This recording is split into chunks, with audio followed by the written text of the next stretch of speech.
নমস্কার। গল্পসঙ্গীর গল্পের আসরে আপনাদের স্বাগত জানাই। আজ আপনাদের পড়ে শোনাব উপেন্দ্রনাথ গঙ্গোপাধ্যায়ের লেখা গল্প পরিচয়।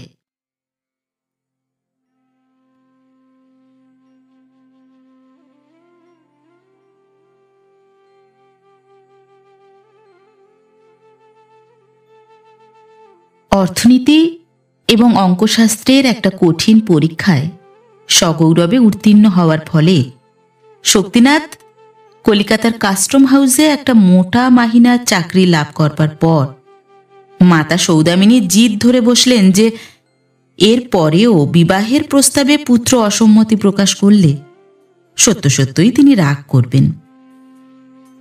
একটু ইতস্তত করে শক্তিনাথ স্মিত মুখে বললে, বেশ তো মা, তোমার আশীর্বাদে যখন মোটা ভাত কাপড়ের একটা ব্যবস্থা করতে পেরেছি তখন তোমার অবাধ্য না হলে বিশেষ কিছু ক্ষতি হবে না। তোমার আদেশ পালন করব। ভাত কাপড়ের যুক্তিটা একদিক থেকে বস্তুত কোনো সময়ই তেমন সারবান ছিল না, কারণ শক্তিনাথের পিতা যে অর্থ এবং সম্পত্তি রেখে পরলোক গমন করেছিলেন তাতে শক্তিনাথের উপার্জনের অর্থ যোগ না দিলেও শুধু মোটা ভাত কাপড়ই বা কেন, মিহি ভাত কাপড়ের সমস্যাও অবলীলাক্রমে সমাধান হতে পারত। কিন্তু সৌদামিনী সে কথা তুললে শক্তিনাথ উত্তর দিত, সে কথা তো ঠিকই মা, কিন্তু ও টাকা তো আমার নয়, ও টাকা তোমার। বাবা সমস্ত সম্পত্তির 16 আনাই তোমাকে উইল করে দিয়ে গেছেন। শুধু সেই জন্যই নয়, উইল না করে গেলেও বাবার টাকাতে 16 আনা অধিকার তোমারই থাকতো, এই আমি বুঝি। বাবা মারা গেলে টাকা হবে আমার, আর তুমি আমার কাছে থেকে মাত্র গ্রাসাচ্ছাদন পাবে। আদালতের এ আইন আমার আইন নয়। এ কথার উত্তরে সৌদামিনী হয়তো বলতেন, তা বেশ তো শক্তি, আমি দানপত্র করে সমস্ত বিষয় তোকে লিখে দিচ্ছি, তুই নে, তাহলে তো আর তোর কোনো আপত্তি থাকবে না। উত্তরে শক্তিনাথ হাসি মুখে বলতো, তাহলে আপত্তি আমার 4 গুণ বেড়ে যাবে মা। সুপুত্তর না হই, কিন্তু বাবার আমি এমন কুপুত্তর নই যে যে বিষয়ে তিনি উইল করে তোমাকে দিয়ে গেছেন ছলে ছুতোয় দানপত্র লিখিয়ে নিয়ে তা থেকে তোমাকে বঞ্চিত করব। যে স্নেহের দান তোমার কাছ থেকে পাচ্ছি তার কাছে বিষয় তো তুচ্ছ। তাছাড়া তুমি তো জানো মা, সাধু ব্যক্তিরা বিষয়কে বিষ বলে নিন্দে করে গেছেন। বলে শক্তিনাথ হেসে উঠত। মাতা বলতেন, এ তোর অভিমানের কথা শক্তি। শক্তি বলতো, কখনোই নয় মা, তর্কের খাতিরে যদি স্বীকারই করে নি যে বাবার উপর আমার হয়তো কিছু অভিমান আছে, কিন্তু তোমার উপর যে এক বিন্দুও নেই তা একেবারে সত্যি। তা যদি থাকতো তাহলে দিনের পর দিন এমন নিশ্চিন্ত মনে একজন আইবুড়ো মেয়ের মতো তোমার কাছ থেকে খোরপোশ আদায় করতে পারতাম না। যতদিন না নিজে উপার্জন করতে পারছি ততদিন তোমার পয়সা খেতে আমার কোনো অপমান নেই মা। কিন্তু তাই বলে একটা দানপত্র করিয়ে নিয়ে তোমার পয়সা নিজের ইচ্ছা মতো ভোগ করে আত্মসম্মান চরিতার্থ করব, এত হীন মাতৃগর্ভে আমার জন্ম হয়নি। পুত্রের এই সকল কথারই ভিতরে ভিতরে সৌদামিনী অভিমানের ভাষ্য পাঠ করতেন। শক্তিনাথকে তিনি চিনতেন এবং সেজন্য জানতেন যে তার উপর অভিমানের কোনো কারণ না থাকলেও স্বামীর পরিত্যক্ত সম্পত্তির উপর তার নিস্পৃহা চিরদিন বর্তমান থাকবে, এবং সেজন্য তার নিজের হাত থেকেও প্রয়োজনের অতিরিক্ত এক কপর্দকও কোনো দিনই সে গ্রহণ করবে না। কথা তিনি সেই দিনই বুঝেছিলেন যেদিন তার স্বামী শক্তিনাথকে ডেকে বলেছিলেন, শক্তি, আমার যা কিছু সম্পত্তি সমস্তই তোমার মার নামে উইল করে দিয়ে গেলাম। এবং উত্তরে শক্তিনাথ বলেছিল, এ বিষয়ে আমার একমাত্র প্রার্থনা বাবা, তোমার উইলে আমাকেও সাক্ষী করে সই করিয়ে নাও। তোমার উইলে আমার আনউইলিংনেস নেই, ওর মধ্যে এই প্রমাণটুকু আমার হাতের অক্ষরে লেখা থাকলে আমার মনে আর কোনো ক্ষোভই থাকবে না। কি কারণে শক্তির পিতা শক্তির মতো অমন মেধাবী পুত্রকে বঞ্চিত করে স্ত্রীর নামে সমস্ত সম্পত্তি লিখে দিয়ে গিয়েছিলেন কৌতূহলোদ্দীপক হলেও এ আখ্যায়িকার পক্ষে অবান্তর বলে সে কথার এখানেই শেষ। পুত্রের মুখে বিবাহে সম্মতির কথা শুনে সৌদামিনী আনন্দিত হয়ে বললেন, তবে আমি শিবানীর সঙ্গে তোর বিয়ের কথা পাকা করে ফেলি শক্তি, এই মাঘ মাসেই। সবিস্ময়ে শক্তিনাথ বললে, শিবানী আবার কে মা? সৌদামিনী বললেন, ও মা, শিবানীকে একেবারে ভুলে গেলি? ভবনাথ মুখুজ্জের মেয়ে শিবানী গেল বৈশাখ মাসে শিলং যাবার পথে আমাদের বাড়িতে ঘণ্টা কয়েকের জন্য কাটিয়ে গিয়েছিল। নন্দীহাটের ভবনাথ মুখুজ্জে, বর্ধমানের উকিল। শক্তিনাথের মনে পড়ল, বললে, মনে পড়েছে মা, অনেক দিনের কথা কি না, ভুলে গিয়েছিলাম। অনেক দিনের কথা কি রে? এই তো মাস কয়েকের কথা। কেন, শিবানীকে তো তোর ভালো লেগেছিল শক্তি? ভালোকে ভালো লাগবে না কেন মা, ভালোই লেগেছিল, কিন্তু তুমি সেখানে কোনো রকম কথা দাওনি তো? প্রশ্নের ভঙ্গির মধ্যে শিবানী সম্বন্ধে যে অকথিত আপত্তি প্রচ্ছন্ন ছিল তা উপলব্ধি করে সৌদামিনীর মুখের প্রসন্ন ভাব অন্তর্হিত হল।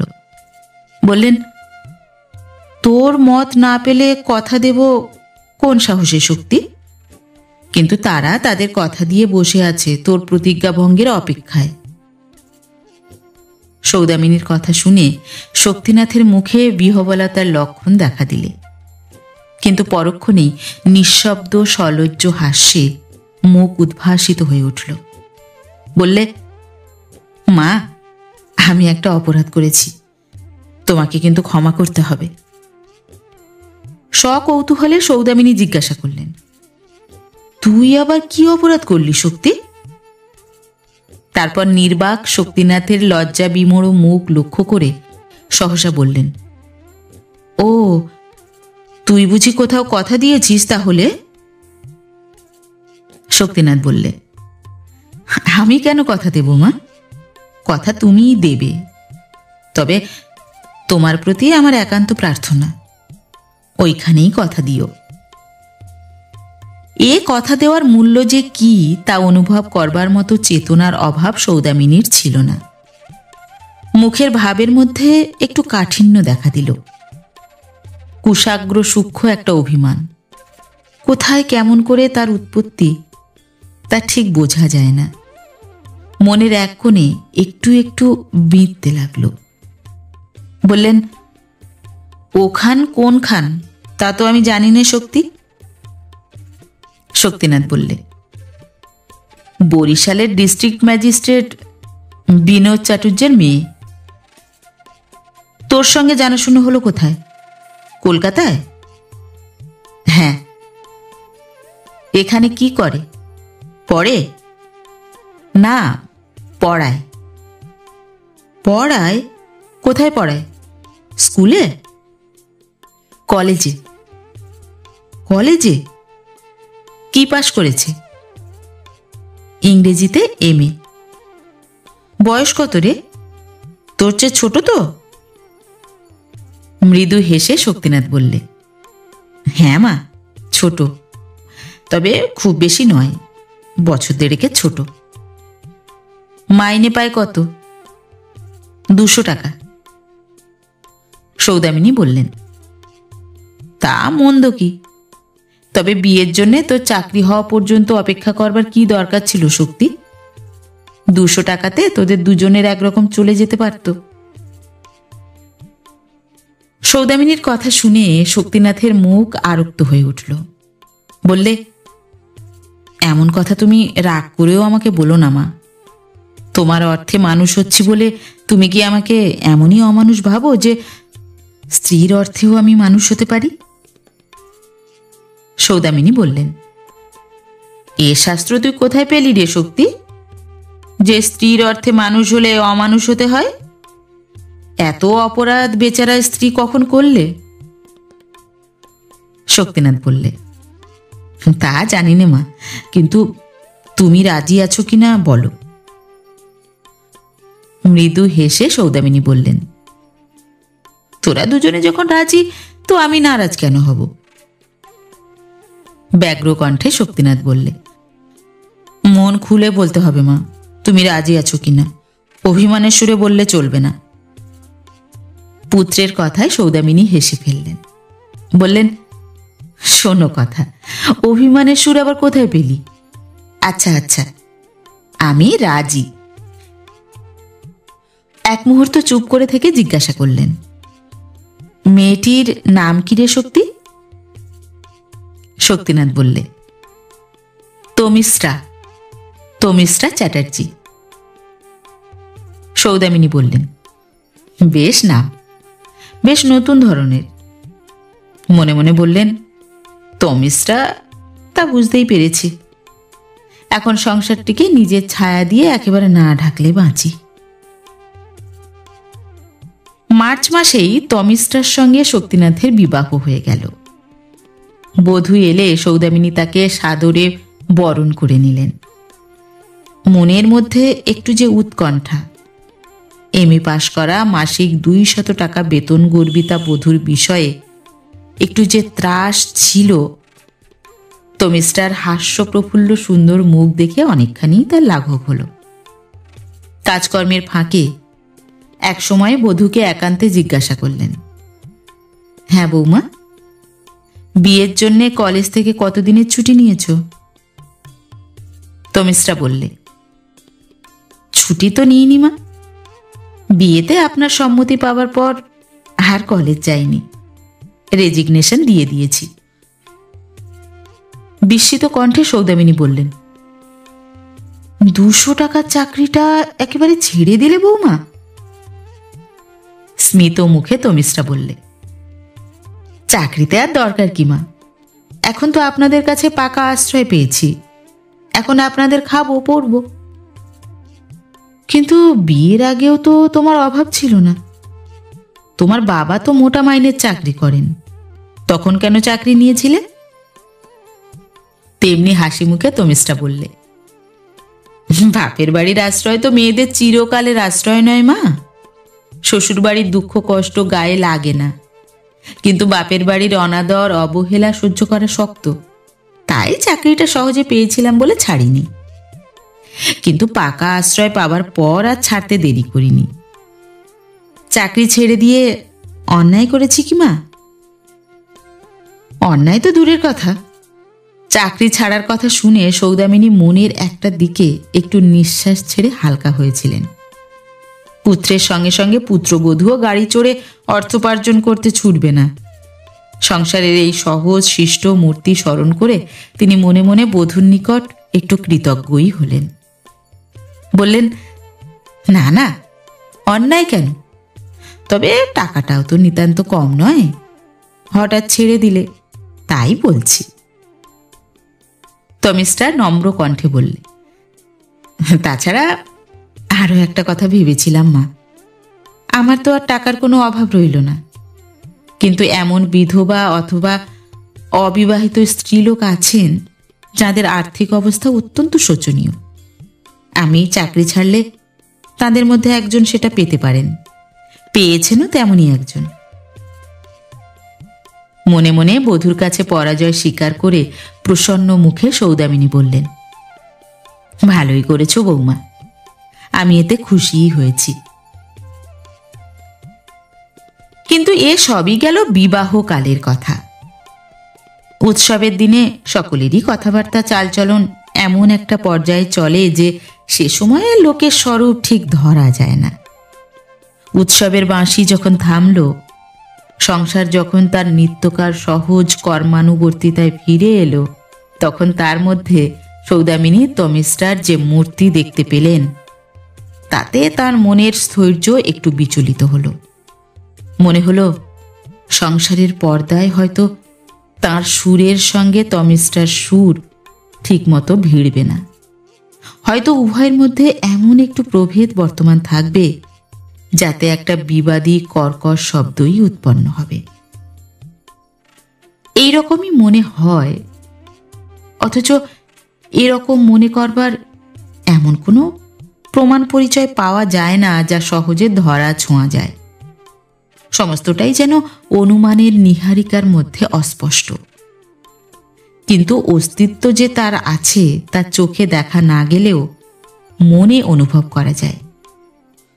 তমিস্টার মুখে হাস্য, বাক্যে সংযম, আচরণে শ্রদ্ধা, কিন্তু তৎসত্ত্বেও তার যে সবসময়ই একটা স্বাধীন মত, স্বাধীন সত্তা আছে, তাও এই সবেরই মধ্য দিয়ে প্রকাশ পায়।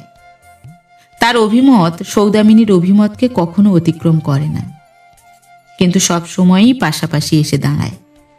কখনো কখনো তার মত সৌদামিনীর মতের মধ্যে নিমজ্জিত হয়, কিন্তু তখনও তার মধ্যে তমিস্টার ব্যক্তিত্বের পরিচয় থাকে না। মনে হয় ইচ্ছা করেই সে নিজের মতকে অগ্রসর হতে দিলে না, পরাজিত করালে। এর ফলে ক্রমশ যেন তমিস্টা সংসারের কর্মকেন্দ্রের অভিমুখে অগ্রসর হতে লাগল এবং সৌদামিনী রত্নবেদিকার ধাপে উঠতে লাগলেন। সে রত্নবেদিকায় শ্রদ্ধা আছে, সেবা আছে, হয়তো খানিকটা ভালোবাসাও আছে, কিন্তু এমন দুঃসহ কর্মহীনতা আছে যা আত্মাকে পীড়ন করে। রত্নবেদীর উপর নিয়মিতভাবে ফুল বিল্লপত্র পড়ে, ভোগও চড়ে, কিন্তু তার আয়োজনের স্থল নিচে, যেখানে কর্মের স্রোত প্রবাহিত। তমিস্টা বলে, তুমি তো এতদিন সংসারকে চালনা করলে মা, এবার আমাদের হাতে সেবা গ্রহণ করো। কিন্তু কে চায় অন্তরের সঙ্গে সেই হাতের সেবা, যে হাত কর্তৃত্ব কেড়ে নিয়ে অবসর দিতে চায়? সৌদামিনীর মনে পুনরায় কুশাগ্র সূক্ষ্ম অভিমান দেখা দিল। সাধারণ অবস্থায় ঠিক এতটাই হয় না, কিন্তু এক্ষেত্রের কথা একটু স্বতন্ত্র।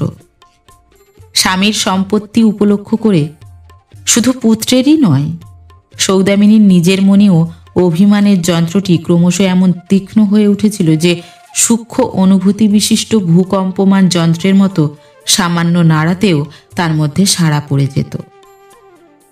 এমনই কি গুরুতর অপরাধ হয়েছে রে বাপু, যে মার হাত দিয়েও সে সম্পত্তির কণামাত্র গ্রহণ করা চলে না?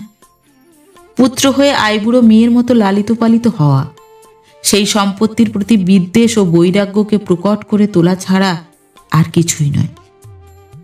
মনে হলো পুত্রবধূও এসে সমস্ত অবগত হয়ে পুত্রের সুরেই সুর মেলাবার উপক্রম করছেন। চিরন্তনী পুত্রবধূর প্রতি চিরন্তনী শাশুড়ির এ অবচেতনার ঈর্ষার কথা কিনা তা বলা যায় না, কিন্তু মনে হলো মার হাত থেকে পুত্রের লালন পালনটুকুও তিনি তুলে নিতে চান। পুত্রের প্রতি অভিমান, সংসারের প্রতি বৈরাগ্য ঘনীভূত হয়ে এলো। মনে হলো প্রয়োজন ফুরিয়েছে, এখন মানে মানে সরে পড়াই ভালো। আগেকার কালে এই কারণেই লোকে 50 ঊর্ধ্বে বনে যেত। পরে বনবাসের পরিবর্তে কাশীবাসের প্রথা প্রচলিত হয়েছিল।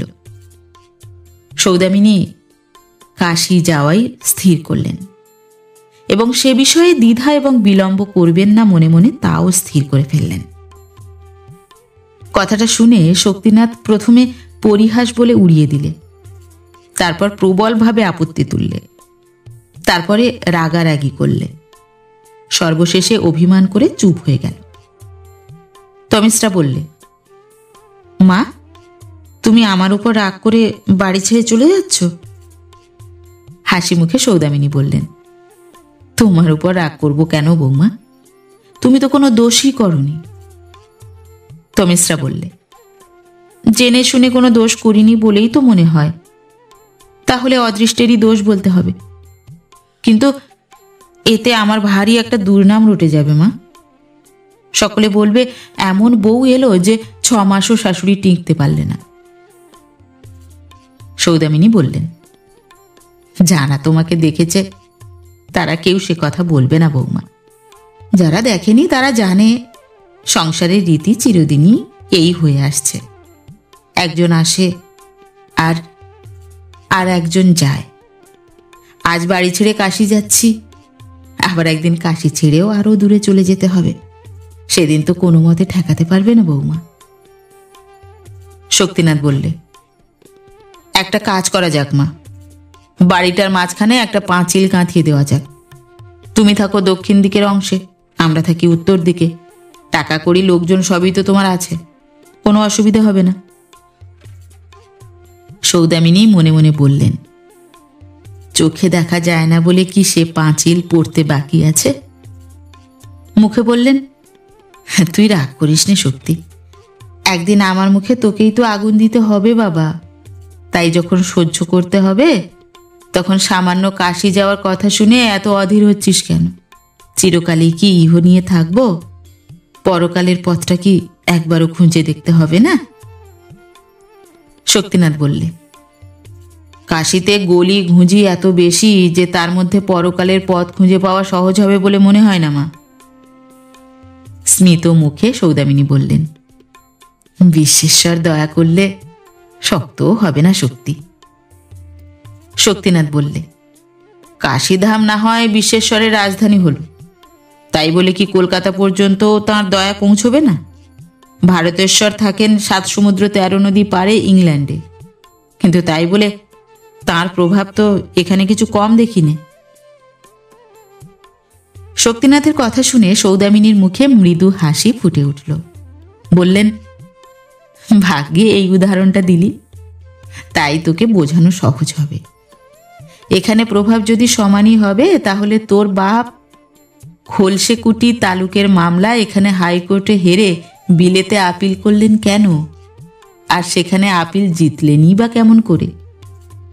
ও কথা তো ঠিক নয় শক্তি। মফস্বলের চেয়ে সদরের প্রভাব একটু বেশি আছেই বই কি। স্থান মাহাত্ম্য মানতেই হবে। কিন্তু এসব বাজে কথা যা, তুই আমাকে কাশীবাস করবার ব্যবস্থা করে দে বাবা। আমার পরকালের মঙ্গলে বাধা দিস নে। কাশী তো এখন আর আগেকার মতো 4 মাসের পথ নয়, 1 রাত্রির মামলা। মাঝে মাঝে গিয়ে আমাকে দেখে শুনে আসিস। এইরূপ তর্ক বিতর্কে আরও কয়েকদিন অতিবাহিত হওয়ার পর শক্তিনাথ যখন দেখলে সৌদামিনী কাশী যাওয়ার জন্য বদ্ধপরিকর হয়েছেন, কিছুতেই সে সংকল্প থেকে তাকে বিচ্যুত করা যাবে না, তখন অগত্যা মাতার কাশীধাম যাতে সাধ্যমতো অসুবিধাজনক না হয় সে বিষয়ে উদ্যোগী হল। সাবেক আমলের সরকার বেনি ঘোষকে কাশী গিয়ে একটি পরিচ্ছন্ন হাওয়াদার বাড়ি ভাড়া করবার জন্য আদেশ দিলে। বাড়ি ভাড়া হয়ে গেলে চুনকাম করিয়ে দরজা জানালায় রং দিয়ে ধুইয়ে মুছিয়ে পরিষ্কার করে সংবাদ দিলে সে সৌদামিনীকে কাশী পৌঁছে দিয়ে আসবে স্থির করলে। এ কথাও বলে দিলে যে গৃহস্থালির যাবতীয় প্রয়োজনীয় দ্রব্যাদি যেন ক্রয় করা থাকে, যাতে পৌঁছে সৌদামিনীকে কোনো দিক দিয়ে কিছুমাত্র অসুবিধা ভোগ করতে না হয়।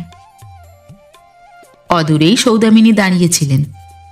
পুত্রের কথা শুনে নিকটে এসে বললেন, কতগুলো অদরকারি জিনিসপত্র কিনে অনর্থক আমাকে বিব্রত করবেন না সরকার মশাই। আমি ফর্দ করে দেব, ঠিক সেই মতো কিনবেন। আর দেখুন, খুব হাওয়াদার বাড়ি না হলেও আমি দম আটকে মরব না, কিন্তু দুবেলা হেঁটে হেঁটে যাতে মরতে না হয় সেদিকে একটু দৃষ্টি রাখবেন। মন্দিরের যত কাছাকাছি হয় বাড়ি ভাড়া করবার চেষ্টা করবেন। সৌদামিনীর কথা শুনে চক্ষু বিস্ফারিত করে শক্তিনাথ বললে, তুমি সেখানে দুবেলা হেঁটে হেঁটে মন্দিরে যাবে নাকি মা? না, তা কেন যাব? তুই সেখানে গিয়ে একটা চতুর্দোলা করিয়ে দিস, তাই চড়ে মন্দিরে যাব বলে সৌদামিনী হাসতে লাগলেন। বেণীমাধব বললে, আপনি নিশ্চিন্ত থাকবেন মা, আমি সব দিকে দৃষ্টি রেখে বাড়ি করব, কোনো অসুবিধা হবে না। 2-3 দিনের মধ্যে টাকা কড়ি নিয়ে বেনি ঘোষ কাশী রওনা হলো এবং দিন 10 পরে তার কাছ থেকে চিঠি এলো সেখানকার সব ব্যবস্থা সম্পূর্ণ।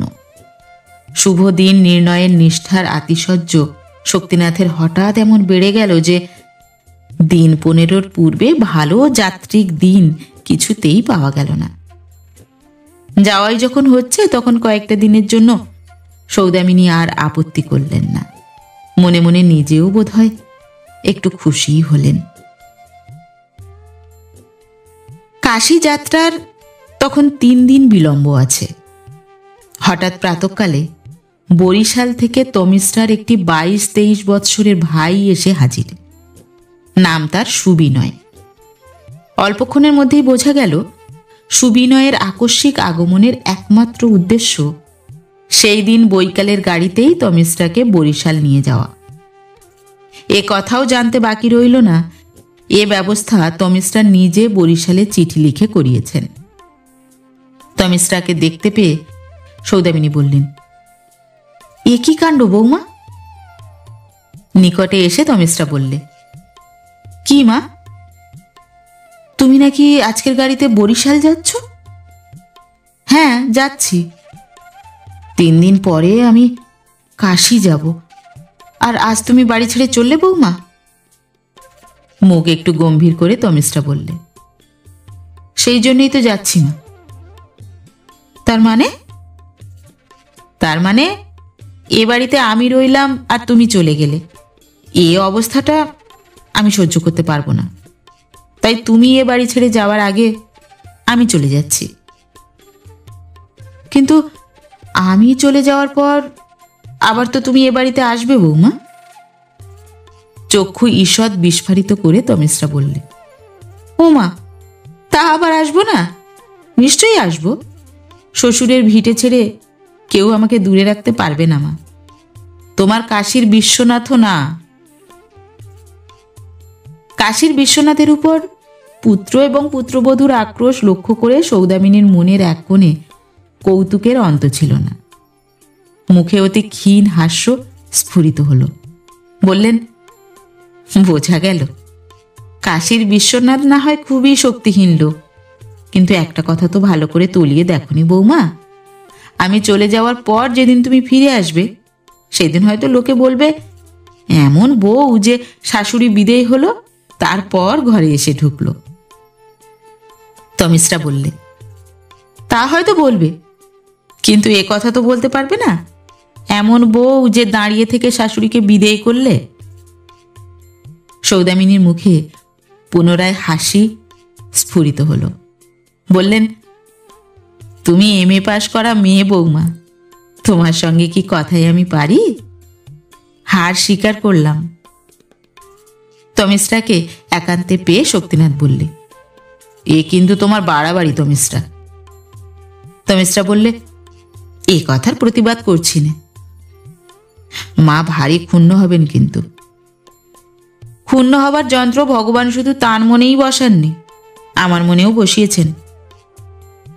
স্মিত মুখে শক্তিনাথ বললে, বাপের বাড়ি যাওয়া সেই ক্ষোভের নন ভায়োলেন্ট প্রোটেস্টের একটা ডেমনস্ট্রেশন নাকি? তমিস্রা বললে, তুমি ঠিকই বলেছ, এ আমার সত্যি প্রোটেস্ট, কিন্তু ভারী ইনডিগন্যান্ট প্রোটেস্ট। তমিস্রাকে কিছুতেই নিবৃত্ত করতে পারা গেল না। সেই দিনই সে বরিশাল চলে গেল। যাবার সময়ে গললগ্ন বাস হয়ে শাশুড়িকে প্রণাম করে বললে, অশিষ্ট মেয়ের অপরাধ নিও না মা। পুত্রবধূর মস্তকে হস্তার্পণ করে সহাস্য মুখে সৌদামিনী বললেন, তুমি যখন নিষেধ করেছ তখন না হয় নেব না। শিয়ালদহ স্টেশনে গাড়ি ছাড়বার পূর্বে শক্তিনাথ মৃদুস্বরে জিজ্ঞাসা করলে, কবে ফিরবে তমিস্রা?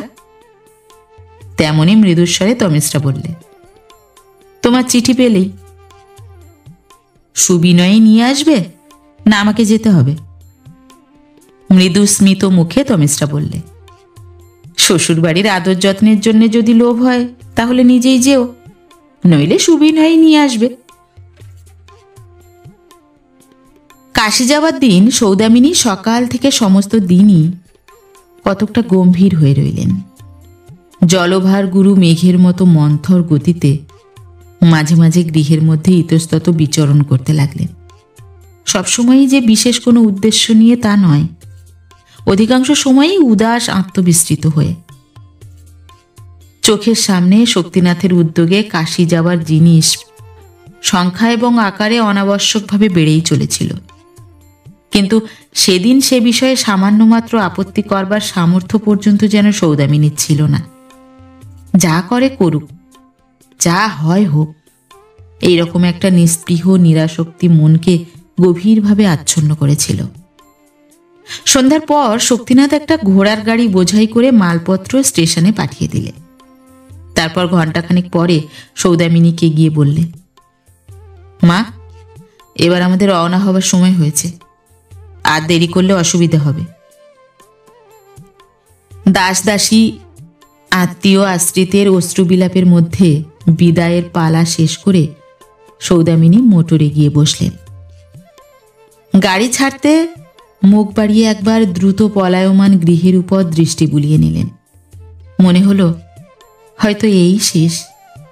বহু সুখ দুঃখে স্মৃতি বিজড়িত স্বামী গৃহের সহিত হয়তো এইখানেই চিরদিনের মতো সম্বন্ধ বিচ্ছিন্ন হল।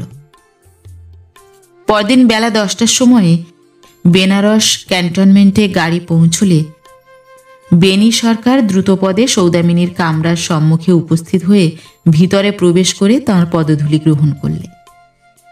যুক্ত করে প্রতি নমস্কার করে সৌদামিনী বললেন, কি সরকার মশাই, আপনার শরীর ভালো আছে তো? আপনার আশীর্বাদে ভালোই আছি মা। ঝি চাকর ঠিক হয়েছে? হয়েছে মা। শক্তিনাথ বললে, আর রাঁধবার লোক প্রদীপিসির সন্ধান পাওয়া গেছে? সৌদামিনী বললেন, তুই আর বেশি জ্বালাস নে শক্তি, চিরকাল সপাক খেয়ে এসে কাশিতে প্রদীপিসি। শক্তিনাথ বললে, কিন্তু এখানে তোমাকে সাহায্য করবে কে মা? সে কথার কোনো উত্তর না দিয়ে সৌদামিনী প্ল্যাটফর্মে নেমে পড়লেন। দুজন কুলি জিনিসপত্র নামিয়ে নিলে বেণীমাধব বললে, এই জিনিস তো মা, আর কিছু নেই তো? সৌদামিনী বললেন, তাহলে আর দুঃখ ছিল কি, 11টা জিনিস ব্রেক ভ্যানে আছে। একটু চিন্তা করে বেণীমাধব বললে, সেসব মাল ছাড়িয়ে গাড়িতে বোঝাই করে নিয়ে যেতে তো সময় লাগবে মা। তার চেয়ে সঙ্গে যা জিনিসপত্র আছে তাইতে যদি এ বেলাটা কোনো রকমে চলে যায়, তাহলে ও বেলা আমি এসে মাল ছাড়িয়ে নিয়ে যেতে পারি। সৌদামিনী বললেন, সঙ্গে যা জিনিসপত্র আছে তাতে আমার মণিকর্ণিকার দিন পর্যন্ত চলে যাবে। ব্রেক ভ্যানের সমস্ত জিনিস যদি এইখান থেকেই শক্তির সঙ্গে কলকাতায় ফিরে যায়, তাতেও আমার কিছু অসুবিধা হবে না। কিন্তু সে কথা যাক, গঙ্গা স্নান সেরে মন্দির দর্শন করে এসে দুমুঠো রেঁধে ফেলতে না পারলে শক্তির ভারী কষ্ট হবে। জিনিস থাক, আপনি এখন চলুন। শক্তিনাথ বললে, সেই কথাই ভালো, ও বেলা না হয় আমিও আপনার সঙ্গে আসবো সরকার মশাই, কিন্তু আপনি গিয়ে এখনই প্রদীপিসির সন্ধান করুন। প্রদীপিসি নইলে মার। শক্তিনাথকে কথা শেষ করতে না দিয়ে সৌদামিনী ঝঙ্কার দিয়ে বলে উঠলেন, আরে রেখে দে তোর প্রদীপিসির গল্প। বলে ধাবমান কুলি দুজনের পিছনে দ্রুতপদে অগ্রসর হলেন। একটা ট্যাক্সি ভাড়া করে সকলে অবিলম্বে রওনা হলেন। দশাশ্বমেধের একটা বাড়ির সামনে গাড়ি থামতে সৌদামিনী বললেন, এই বাড়ি নাকি সরকার মশাই? বেনি ঘোষ বললে, হ্যাঁ মা, এই বাড়ি। চমৎকার বাড়ি তো, কিন্তু মিছিমিছি এত বড় বাড়ি করেছেন কেন? খুব ছোট বাড়ি তো পরিষ্কার পরিচ্ছন্ন হয় না মা। তাছাড়া দাদাবাবুরা মাঝে মাঝে প্রায়ই এসে থাকবেন, তো একটু বড় বাড়ি না হলে অসুবিধে হবে যে। ভিতরে প্রবেশ করে সৌদামিনী বললেন, খাসা বাড়ি করেছেন সরকার মশাই, বেশ পরিষ্কার পরিচ্ছন্ন। শক্তিনাথ বললে, হাওয়াদারও আছে। সম্মতিসূচক প্রসন্ন কণ্ঠে সৌদামিনী বললেন, হ্যাঁ, হাওয়াদারও আছে। রান্নাঘরের নিকট উপস্থিত হয়ে সৌদামিনী একটু বিস্মিত হয়ে বললেন, ছ্যাঁক ছোঁক করে রান্নার শব্দ হচ্ছে, রাঁধছে কে সরকার মশাই? বেনি ঘোষ মাথায় হাত বুলিয়ে গুঁই গাঁই করতে লাগলো। স্পষ্ট করে কিছু বলে না। বিরক্তি মিশ্রিত কণ্ঠে সৌদামিনী বললেন, আহ, সেই পদি ঠাকুরজিকে জোগাড় করে এনেছেন? না, আমি আর পারি নে আপনাদের সঙ্গে। সে পেট রোগা মানুষ, নিজেকে সামলাতে পারে না। তারপর হঠাৎ নিমেষের জন্য একজন স্ত্রীলোককে দেখতে পেয়ে বললেন, না, এ তো পদি ঠাকুরজি নয়। কে তবে? পর মুহূর্তেই হাসতে হাসতে বেরিয়ে এসে সেই স্ত্রীলোকটি বললে, পদি ঠাকুরজি নয় মা, এ তোমার অবাধ্য মেয়ে তমিশ্রা। বলে সৌদামিনীর পদধূলি নিয়ে উঠে দাঁড়ালো। বিস্ময়ে ক্ষণকাল সৌদামিনী হতবাক হয়ে গিয়েছিলেন। বললেন, এ কি কাণ্ড বৌমা, তুমি এখানে? তমিশ্রা বললে, আমিও কাশীবাস করব স্থির করেছি মা। তুমি করবে বিশ্বনাথের সেবা, আর আমি করব তোমার সেবা। দেখি কার বেশি পুণ্য হয়। তোমার বেশি পুণ্য হবে বৌমা। বিশ্বনাথের বিচারেও তোমার কাছে আমার হার হবে। বলে সৌদামিনী বধূকে সবলে বক্ষের মধ্যে জড়িয়ে ধরলেন। বেনি ঘোষের দিকে মুখ ফিরিয়ে বললেন, জিনিসপত্র আর স্টেশন থেকে এনে কাজ নেই সরকারমশাই। আজ রাত্রেই চলুন সকলে কলকাতা ফিরে যাই। তারপর বধূকে আলিঙ্গন করে মুক্ত করে চিবুক চুম্বন করে বললেন, আমি তোমাকে চিনতে পারিনি বৌমা। শক্তিনাথ বললে, আমিও এতটা পারিনি মা। বেনি ঘোষ এগিয়ে এসে সোৎসাহে বললে, পরশুদিন যখন বৌমা এসে বাড়িতে পায়ের ধুলো দিলেন, আমি কিন্তু তখনই চিনতে পেরেছিলাম। হঠাৎ দেখা গেল সকলেরই চোখে অশ্রু, শুধু তমিশ্রার মুখে হাসি। শক্তিনাথ বললে, 10 দিন ছুটি যখন নিয়ে এসেছি, তখন আজই কলকাতা না ফিরে এ অঞ্চলের কয়েকটা তীর্থ দর্শন করে ফেরা যাক। এই প্রস্তাবে সকলেই খুশি হল। সকলের চেয়ে বোধ হয় তমিশ্রাই বেশি।